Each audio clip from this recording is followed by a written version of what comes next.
হরে কৃষ্ণ। আজকে আমরা দর্শন করছি হরিনাম সংকীর্তন জপ মন্দির। তো প্রত্যেকটা ইস্কন মন্দিরেই এই জপ মন্দির রয়েছে।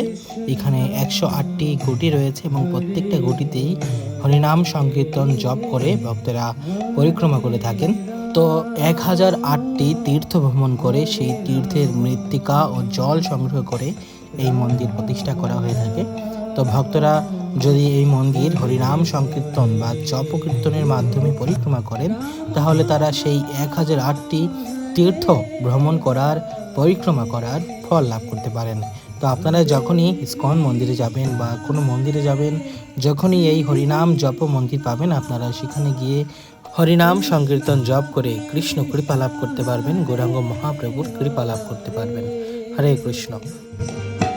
হরে রাম রাম রাম হরে হরে হরে কৃষ্ণ হরে